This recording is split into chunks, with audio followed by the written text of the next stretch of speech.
Okay, so a couple years ago, I recorded a segment that ran through 5 ways collectors could optimize their card show experience. And since then, some people have asked for more information on moving to the other side of the table. So today I want to talk about 7 things to consider when setting up as a dealer at a card show. And I want to preface all this by saying I am by no means an expert on the topic, but I have set up at shows on and off now for the better part of 6 years, mostly small shows. And what I'm going to share with you today is what I've learned in that process, through a lot of trial and error, I might add. So let's assume you've already communicated with a promoter to make sure they have a spot and you've locked in your price. Most of that can be done through a show's social media handle. The first thing you need to think about is selecting your inventory. And this is something that people differ on, but I don't think you should ever take anything to a show that you have no intention of selling. And you might have some cards that you really like, and maybe the price you have on them is astronomical, but I've never been one to set things out on a show that are big PC items, because someone might end up making that Godfather offer, and then you're stuck trying to make a tough decision on the spot. Otherwise, let's say you've got a small stash of things at the house you don't mind getting rid of, or things you've been meaning to move that are piled up. Those are the things I would recommend taking to a show. And I know there have been cards at the house that I've debated on. I've said, no one in their right mind would want that, only to find out if you bring it with you and it's priced fair, you never know, because everyone likes different things. Additionally, if you've got a lot of slab stuff, it's probably going to streamline the entire process, including some of the things I'll talk about here shortly, like hauling things around and display and so on. Personally, I like to have things at all different price points. For example, the last time I set up, it was a smaller show, but I had cheaper stacks and boxes. I even had a quarter box, and I had a couple of 2-row dollar boxes, which can do very well, especially if it's more of a traditional style show. And then everything that's $40 and above for me will go in my showcase, and that can fluctuate from show to show depending on what I have space for, but the multiple price points has worked well for me. And that leads into my second topic, which is pricing cards. Whenever you go to a card show, you're going to run into 2 different types of dealers: those that have prices marked on the cards and those that don't. And I'm not here to judge people either way, because there are pros and cons to both, and I'll come back to that in a moment. No matter when it happens, though, you're still going to have to look cards up. And the most common spots are obviously eBay, although that doesn't always tell you what a best offer was. You can generally find that information on 130point.com for a certain range of time. And then if you want pricing data that goes even further back, you can pay for a service like Card Ladder. Now, I am a firm believer in having a price marked on every card. If you've ever seen my box at a trade night or a card show, you probably noticed that most everything has a number on it. I like to use the little Avery removable multi-use labels. They're small, they don't leave residue on the top loaders when you take them off, and you get over 500 of them in one pack. On some of the cheaper stuff, I'll just take a Sharpie and write right on the top loaders. That seems a little more permanent, but there are ways to get that off too if you really have to. But I like having a price on every card for a few different reasons. Number one, I don't have to sit there and look everything up or try to recall prices in the moment. Number two, I think it's going to lead to more impulse buys. People might end up picking up cards they never intended on buying just because it was in front of them and the price was right. I know I bought stuff because of that. And then number three, it eliminates some of the back and forth on the way to closing a transaction. I do recognize, however, that there are a couple of major downsides to pricing every card ahead of time. Number one, it just takes a lot of time. And then number two, prices are constantly changing. So if you're going to be setting up at multiple shows in a short time frame, you're going to have to look a lot of that stuff up again and again, or just settle with the prices that are already on it. In most cases, it's just a starting point anyway. And if something goes up a ton and I don't realize it, I've already put a number on that card that I planned on moving it at, so that just means someone else gets a deal and we're both happy. I think the pros of pricing every card outweighs the cons, but every person's different, and that's something you're going to have to determine on your own.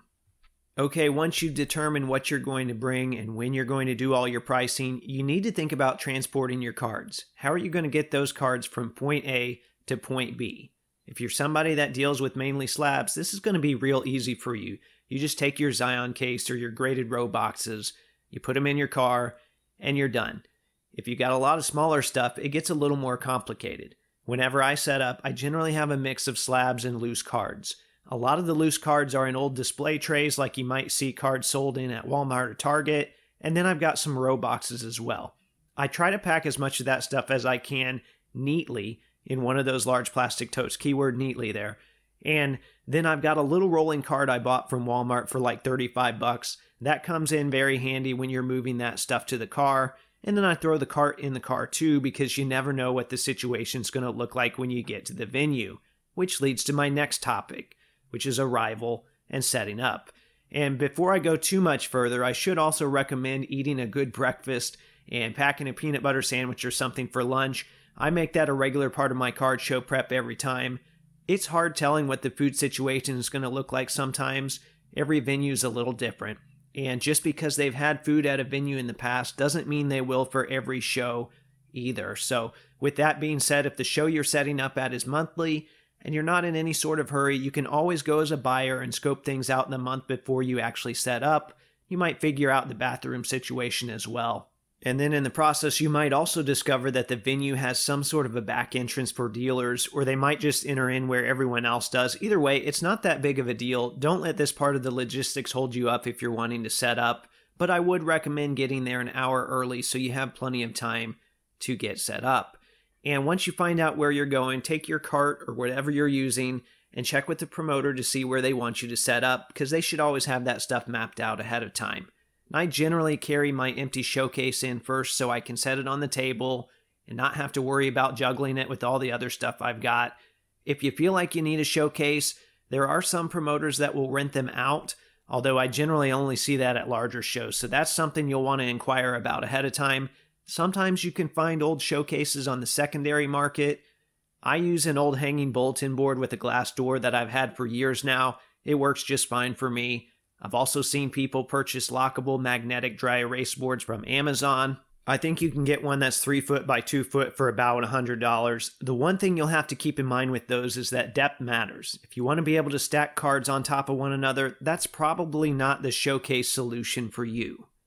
As you're setting up, you might make it a point to introduce yourself to the dealers that are on both sides of you. These guys are going to be important when it comes time to take a bathroom break, and you'll probably look out for one another in general throughout the course of the day. As you begin to set up stuff on your table and fill your case, don't be surprised if some of the other dealers stop by to peruse. This is pretty normal from what I've experienced. That's why I like to get there early, and when I do, I usually fill the showcase first. That way the expensive stuff is already set out and it's secured in place. And then in theory, if the other stuff is boxed up right, it's just a matter of getting it out of the tote and placing it on the table where I want. And then maybe I can get up and walk around a little too before the crowd comes in. Which leads to my next topic of discussion, wheeling and dealing. I try to make it a point to greet every person when they come to the table and then give them some space to browse and look up comps if they need to. It's certainly okay to engage in conversation, but you kind of need to feel each person out. I mentioned earlier that I like to price cards to eliminate some of the more tense back and forth exchanges. With that being said, they still will happen, and you'll likely hear every line in the book about why the card the customer is wanting is now all of a sudden horrible and worthless. And the favorite line that I hear is, "We're not that far apart," which ironically could be repeated back to the buyer. It works both ways. Unfortunately, the best way to learn how to navigate all of this is to just get reps in real time, and you'll eventually decide on a percentage of your sticker price that you're comfortable moving stacks at. It might be 70%, it might be 80%. Of course, that also depends on the size of the stack and the players inside. At the end of the day, be honest and straightforward with everyone you come in contact with, and you should be fine. A couple other things to keep in mind: if you have quarter or dollar boxes, you might want to have a box price ready. At the very first show I set up at, someone offered me $100 for my dollar box on the spot, and I had no clue how many cards were in there, and I had no idea how to respond. And then one other thing I've noticed that some of the really successful dealers do, they'll ask customers that are walking around with backpacks or cases if they have anything for sale. Sometimes some of the best and rarest stuff isn't out in the open in the showcases. It's all in the Zion cases that are walking around. So I don't do as good of a job with that as I should, but I have made a few purchases from the other side of the table. They might also be willing to trade, and that might be a good way for you as a dealer to move something you've had for a little while for something that's a little more liquid. So even if you can't sell a card directly for the price you want, you can get the dollar amount a little bit later down the line. Okay, so you're done with the wheeling and dealing part, and people are ready to pay. I've said it before and I'll repeat it here. When it comes to buying at a show, cash is king.